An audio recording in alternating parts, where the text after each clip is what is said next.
Hi, friends. We are reading the book Unified, a course on truth and practical guidance from Babaji by Roger G. Lamphere. We are into the 18th week, promoting another's self acceptance. Everyone is your vehicle for realizing your wholeness. This course has emphasized your own responsibility for yourself. This is proper. You must accept your own fate. You have free will. You must freely will to live a life of full potential. That is true of everyone. Yet there is a connection between us all. As long as even one of us remains separated, there is imbalance for everyone. If one leg of a table is separated, or even just shorter, it throws off the whole table, no matter how perfect the other legs are. By the same token, everyone's attitude, perception of reality, and awareness affects your own. This is group consciousness. Everyone is tied into that group awareness. It molds your own attitude, your own values, and your own desires. In that way, everyone else is a vehicle for realizing your wholeness. What other people think collectively and individually is part of you. You are forced to deal with it. Actually, these others are largely responsible for the thoughts you now just correct in your creating formulas. The stronger the errors are in this group consciousness, the greater is the pull on you, and the harder is the correction. So you have a definite stake in what is happening to everyone else. In the same way, when large numbers of people correct their thinking, bringing it in tune with God's thought, you are affected. Your own process becomes easier. The orderliness of truth has an interesting characteristic. Only a small bit of orderliness goes a long way. It takes a few perfectly ordered light waves to bring a whole system of light waves into perfect order. The result is the laser light. The same is observed with the magnets. It makes only a few orderly waves to bring a whole magnetic system into order. It is the same with group consciousness.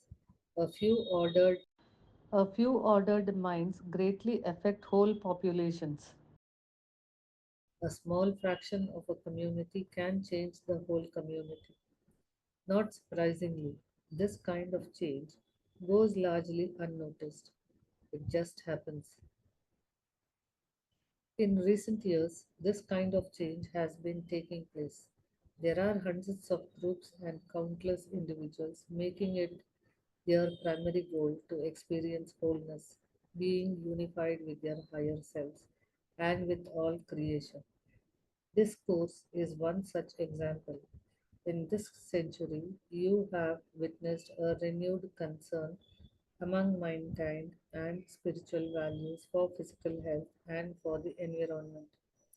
You have seen a reversal of many destructive practices on a global scale. This reversal is becoming is coming about simply because of a few groups and people that have their thoughts in tune with God's thought. Those few are changing the world. They are literally your vehicle for your wholeness. It is that small nucleus of people now on earth that is expanding your awareness. Not many years ago, you probably would not have been interested in this course. Certainly, you wouldn't have gotten this far into it had it not been the changing group consciousness. Now, part of your awareness is the desire for a return to wholeness. So, indeed, everyone is your vehicle for realizing your wholeness. All are in this together. While you are responsible for yourself, that includes some responsibility for others. You can't experience total wholeness until someone else experiences it with you. All legs on the table must be unified. Last week, you experienced some of the joy of helping others. You cleared the aura of some of your very close ones of uninvited influences. You immediately felt the joy of doing just that simple act. You lived vicariously in your own freedom, new freedom, even if for a short time. This week, you expand on helping others. You don't do this by preaching or even talking to them. You aren't interested in winning converts. Converts. You won't try to convince anyone. You are simply going to use your own creative powers to help change their awareness. Remember, we are all connected. What you think and believe does affect those around you. Indeed, everyone on earth.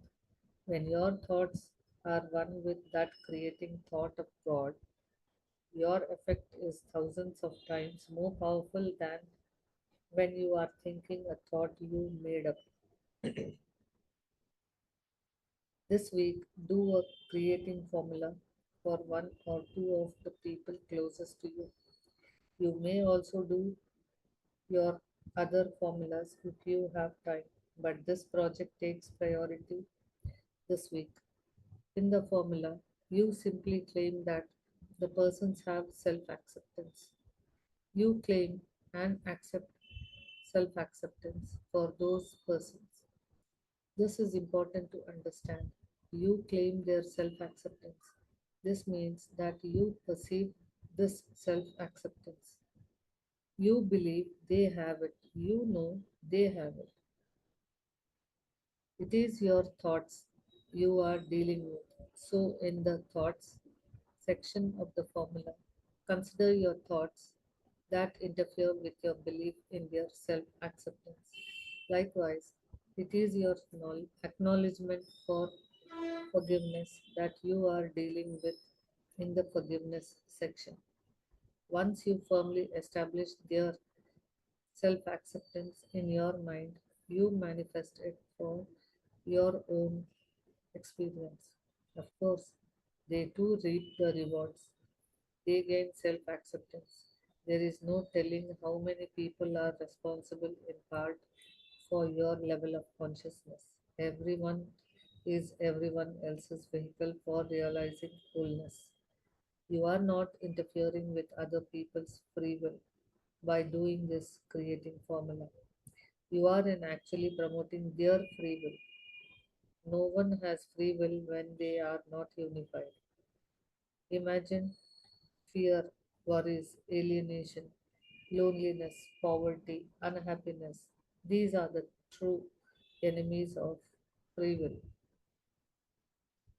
Once unified and experiencing self acceptance, they have free will. However, this is the only creating formula you can do for someone without their consent. If a person chooses to be sick or poor or unhappy or whatever, you can't interfere. God Himself will not interfere with His beloved creation, even if it is filled with error and illusion. Free will is protected by absolute law. With a person's permission, however, you may do a creating formula for some problem he or she is experiencing. Just to say, creating formula, realizing that it is your thought, your perception we are dealing with. You claim the solution, you accept it because you believe it, and know the solution is already manifest.